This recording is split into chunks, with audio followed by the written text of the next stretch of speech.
اپنی صحت کے متعلق مزید معلومات حاصل کرنے کے لیے ابھی ہمارا چینل سبسکرائب کریں اور بیل آئیکن کو دبانا مت بھولیں۔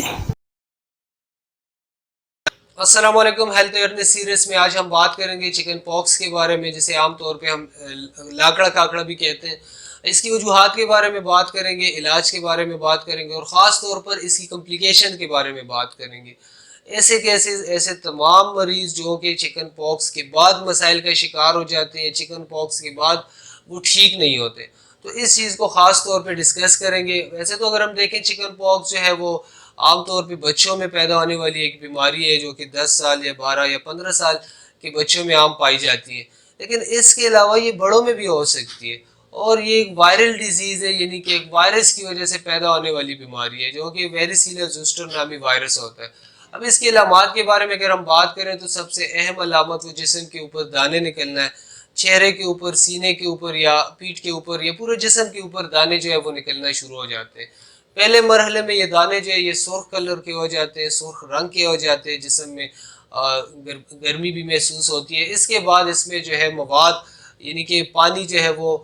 پیدا ہونا شروع ہو جاتے ہیں، اور آخری مرحلے میں جا کے یہ دانے جو ہے پٹ جاتے ہیں، اس میں سے مواد نکل آتا ہے، اور اس کے ساتھ کھجلی یعنی کہ خارش بہت زیادہ ہوتی ہے، تیز بخار، نزلہ زکام کی سی علامات، متلی کے سر درد، اس طرح کی علامات آتی ہیں۔ وجوہات میں جیسے میں نے بات کی، ایک وائرس کی وجہ سے پیدا ہونے والی بیماری ہے، ویریسیلا زوسٹر کی وجہ سے پیدا ہونے والی بیماری ہے، اور جس شخص کو یا جس بچے کو اگر انفیکشن ہو جائے تو اسے آئسولیٹ رکھنا چاہیے، اسے دوسرے بچوں سے دور رکھنا چاہیے، اسے اسکول نہیں بھیجنا چاہیے، اسے مدرسے نہیں بھیجنا چاہیے، اسے کمرے میں رکھنا چاہیے، کیونکہ یہ جو وائرس ہوتا ہے یا جو چکن پاکس یا دیگر وائرس، تو یہ دیکھیں سانس کے ذریعے، چھینک کے ذریعے، کانسی کے ذریعے یہ پھیل سکتے ہیں، اور اس کے علاوہ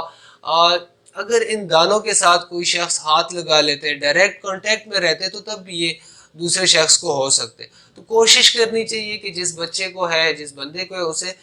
گھر میں ایک سائڈ پہ رکھا جائے۔ علاج کے بارے میں اگر ہم بات کریں تو ویسے تو اس کے لیے ویکسین لگائی جاتی ہے، اس کے باوجود اگر انفیکشن ہوتا ہے تو ایلوپیتھک سائڈ پہ اگر ہم دیکھیں، اسپیسیفک تو چکن پاکس کے لیے کوئی میڈیسن نہیں ہوتی، لیکن وہاں پہ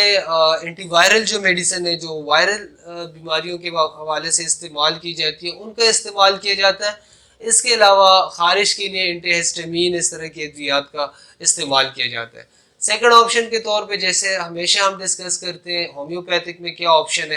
تو یہاں پہ جو ہے کوشش کی جاتی ہے کہ امیونٹی کو بوسٹ کیا جائے، امیونٹی کو، قوت مدافعت کو مضبوط کیا جائے،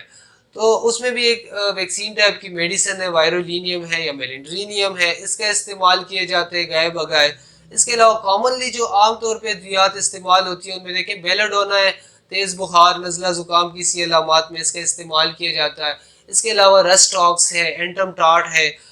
سلفر ہے ہمارے پاس، اور اس کے علاوہ ہیپر سلف ہے، اور بہت ساری میڈیسن ہے جو کہ مختلف علامات یا کنڈیشن کے مطابق استعمال کی جا سکتی ہے۔ اب ایک میڈیسن ایسی ہے، جیسے میں نے شروع میں بات کی، کہ اگر ہمارے پاس کمپلیکیشنز پیدا ہوتی ہیں چکن پاکس کے بعد، کمپلیکیشنز پیدا ہوتی ہیں، یا کوئی بچہ یا مریض جو ہے وہ چکن پاکس کے بعد سے صحت یاب نہیں ہو رہا، تو ویسے تو ہمارے پاس اس کے لیے بہت ساری میڈیسن ہے، لیکن ایک خاص میڈیسن جو کہ پلسٹل ہے، اس کا استعمال ایسے کیسز میں بہت ضروری ہو جاتا ہے، اور یہ جو کمپلیکیٹڈ کیس ہوتے ہیں، یہ ہومیوپیتھی میں یہ کیسز جو ہے یہ ٹھیک ہو جاتے ہیں۔ بہت شکریہ۔